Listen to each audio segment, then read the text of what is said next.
Halo semua, kali ini kita akan membahas satu masalah yang belakangan ini sedang hangat diperbincangkan banyak orang, khususnya para orang tua yang memiliki balita. Ya, stunting. Sebenarnya, apakah stunting itu? Menurut WHO, stunting adalah gangguan tumbuh kembang anak yang ditandai dengan tubuh pendek disebabkan kekurangan asupan gizi, terserang infeksi, maupun stimulasi yang tidak memadai. Sedangkan menurut UNICEF, stunting didefinisikan sebagai persentase anak-anak usia 0 sampai 59 bulan dengan tinggi badan di bawah -2, stunting berat dan sedang, dan -3, stunting kronis. Hal ini diukur dengan menggunakan standar pertumbuhan anak yang dikeluarkan oleh WHO. Bagaimana angka kejadian stunting di Indonesia?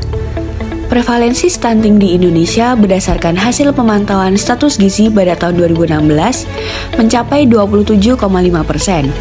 Padahal menurut WHO, masalah kesehatan masyarakat dapat dianggap kronis bila prevalensi stunting lebih dari 20%.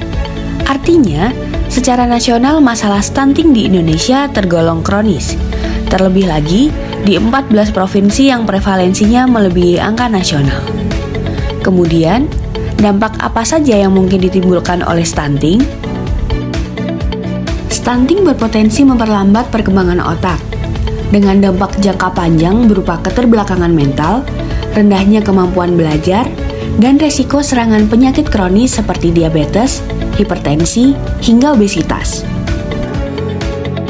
Lalu, faktor apa saja yang dapat meningkatkan resiko terjadinya stunting? Stunting disebabkan oleh faktor multidimensi dan tidak hanya disebabkan oleh faktor gizi buruk yang dialami oleh ibu hamil maupun anak balita.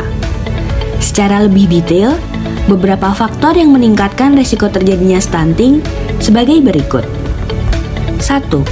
Praktik pengasuhan yang kurang baik, termasuk kurangnya pengetahuan ibu mengenai kesehatan dan gizi sebelum dan pada masa kehamilan, serta setelah ibu melahirkan. Beberapa fakta dan informasi yang ada menunjukkan jumlah bayi 0 sampai 6 bulan yang mendapatkan air susu ibu secara eksklusif dan bayi 6 sampai 24 bulan menerima makanan pendamping air susu ibu masih belum optimal. MPASI mulai diperkenalkan ketika balita berusia di atas 6 bulan. Selain berfungsi untuk mengenalkan jenis makanan baru pada bayi, MPASI juga dapat mencukupkan kebutuhan nutrisi tubuh bayi yang tidak lagi disokong oleh ASI, serta membentuk daya tahan tubuh dan perkembangan sistem imunologis terhadap makanan maupun minuman. 2. Masih belum optimalnya akses layanan kesehatan termasuk antenatal care, pelayanan kesehatan untuk ibu selama masa kehamilan, postnatal care, pelayanan kesehatan untuk ibu setelah bersalin. Ibu hamil harus rutin memeriksakan kehamilannya ke tenaga kesehatan agar bisa memantau perkembangan janinnya. Begitu pula ibu pasca melahirkan dengan rutin melakukan pemeriksaan pada masa nifas akan meningkatkan pemahaman ibu tentang perawatan bayi yang baik. 3. Masih kurangnya akses rumah tangga atau keluarga ke makanan bergizi. Hal ini dikarenakan harga makanan bergizi di Indonesia masih tergolong mahal. Menurut beberapa sumber, komoditas makanan di Jakarta lebih mahal dibandingkan di New Delhi, India. Harga buah dan sayuran di Indonesia lebih mahal daripada di Singapura. Terbatasnya akses ke makanan bergizi di Indonesia juga dicatat telah berkontribusi pada 1 dari 3 ibu hamil yang mengalami anemia. 4. Kurangnya akses air bersih dan sanitasi. Sumber air minum layak yang dimaksud adalah air minum yang terlindungi, meliputi air ledeng, keran umum, hidran umum, terminal air, penampungan air hujan atau mata air dan sumur terlindung, sumur bor atau pompa yang jaraknya minimal 10 meter dari pembuangan kotoran, penampungan limbah, dan pembuangan sampah. Tidak termasuk air kemasan, air dari penjual keliling, air yang dijual melalui tangki, air sumur dan mata air tidak terlindung. 5. Sering menderita infeksi di awal kehidupan anak.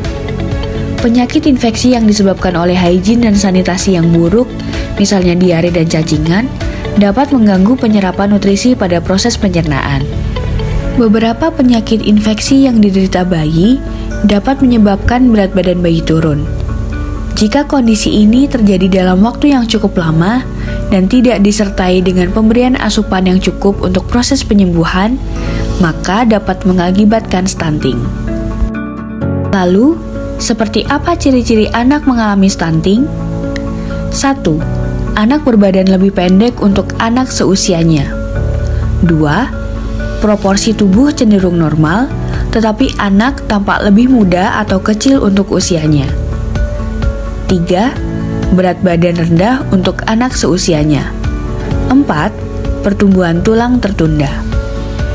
Namun, jangan khawatir, stunting dapat dicegah, terutama dengan mengoptimalkan masa 1000 hari pertama kehidupan.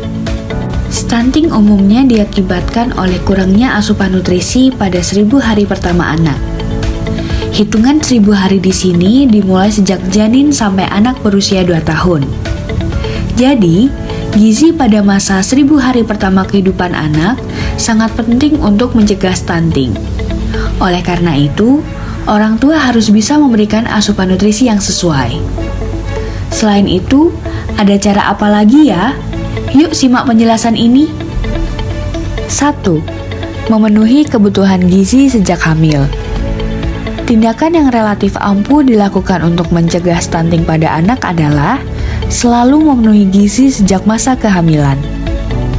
Ibu yang sedang mengandung disarankan selalu mengonsumsi makanan yang sehat dan bergizi maupun suplemen atas anjuran dokter. Selain itu, ibu yang sedang menjalani proses kehamilan sebaiknya rutin memeriksakan kesehatannya ke dokter atau bidan. 2. Berikan ASI eksklusif sampai bayi berusia 6 bulan. ASI ternyata berpotensi mengurangi peluang stunting pada anak berkat kandungan gizi mikro dan makro. Oleh karena itu, ibu disarankan tetap memberikan ASI eksklusif sampai 6 bulan kepada sang buah hati. Protein whey dan kolostrum yang terdapat pada susu ibu pun dinilai mampu meningkatkan sistem kekebalan tubuh bayi yang terbilang rentan. 3. Memberikan MPASI sehat dengan tetap melanjutkan ASI hingga usia 2 tahun. Ketika bayi menginjak usia 6 bulan ke atas, maka ibu sudah bisa memberikan makanan pendamping atau MPASI. Dalam hal ini, pastikan makanan yang dipilih bisa memenuhi gizi mikro dan makro yang sebelumnya selalu berasal dari ASI untuk mencegah stunting. WHO pun merekomendasikan fortifikasi atau penambahan nutrisi ke dalam makanan.